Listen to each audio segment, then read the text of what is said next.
Hello நண்பா, நீங்க நம்ம என்ன படத்தை பத்தி பார்க்க போறோம்னா கபின் நடிப்பில் வெளிவந்த ஸ்டார் படத்தை பத்தி தான் நீங்க நம்ம பார்க்க போறோம். இந்த படத்தோட கதை என்னன்னு பாத்தீங்கன்னா, ஒரு மிடில் கிளாஸ் சேர்ந்த ஒரு பையன் எப்படி ஒரு பிக் ஸ்டாரா மாறுறான். அந்த பிக் ஸ்டாரா மாறும்போது அவனுக்கு என்ன ஏற்படுது, பிரச்சனை என்னென்ன ஏற்படுது அப்படிங்கறத அந்த படத்தோட கதையா இருக்கு. அவர் உண்மையிலேயே ஒரு ஸ்டாரா ஆறினாரா, ஒரு ஹீரோவா ஆகினாரா அப்படிங்கறத அந்த படத்தோட கதையா இருக்கு. படத்தை ஸ்டார்டிங்ல இருந்து எண்டு வரையும் அப்படியே விறுவிறுப்பா கொண்டு போயிருக்காங்க. எந்த சீன்லயும் நம்ம ஒரு மாதிரி அப்செட் ஆகுற மாதிரி எந்த சீனுமே இல்லை. குறிப்பா சொல்ல போனா போன படத்துக்கும் இந்த படத்துக்கும் கபின் அண்ணனோட ஆக்டிங் வந்து அடுத்த லெவலுக்கு தான் போயிருக்குன்னு தான் சொல்லணும்.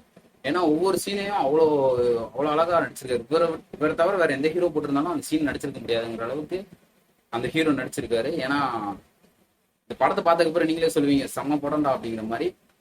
இந்த படம் எந்த ஆடியன்ஸை கவர் பண்ணணும்னு பார்த்தீங்கன்னா, சினிமா சம்மந்தப்பட தேடுறவங்களையும் இந்த ஆக்டர் ஆகணும்னு நினைக்கிறவங்களையும் ஒரு டைரக்ஷன் பண்ணணும், சினிமா சம்மந்தப்பட்டமா என்னென்ன ஃபீல்ட்ல நம்ம இருக்கோம் அப்படிங்கிறவங்களுக்கு இந்த படத்தோட படமே பிடிச்சிருக்கும். ஏன்னா அந்த அளவுக்கு சினிமா பத்தி தான் ஃபுல்லா எடுத்திருக்காங்க. ஸ்டார்டிங்ல இருந்து எண்டு வரையும் ஒரு ஒரு ஒரு தனி மனுஷனோட கனவுக்காக என்னென்னலாம் இழக்கிறான், அவன் என்னென்னலாம் இது பண்றான் அப்படிங்கறதான் அந்த படத்தோட கதை. படத்திலேயே ரொம்ப ரொம்ப ரொம்ப பெஸ்டான ஒரு கேரக்டர்னா அப்பாவும் பையனும், ஹீரோவோட அப்பாவும் பையனுங்கிற அந்த பாண்ட் வந்து செம்மையா இருந்துச்சு. சார் இப்படி ஒரு அப்பா நமக்கு இல்லையாடா அப்படிங்கிற மாதிரி ஒரு ஃபீல் இருந்துச்சு. கதையை நம்ம அந்த கதையை பார்க்கும்போது நம்ம அவர் கூட இருக்கிற மாதிரி ஒரு ஒரு ஃபீல் இந்த கதையில இருந்துச்சு.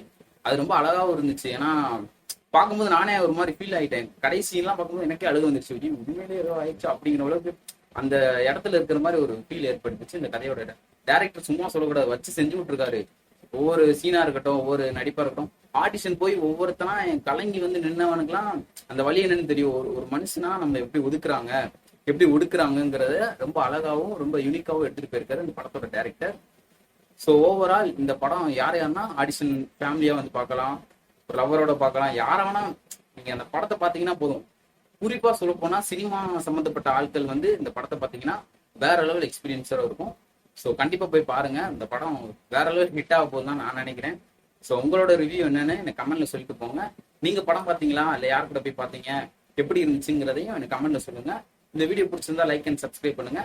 பாய்.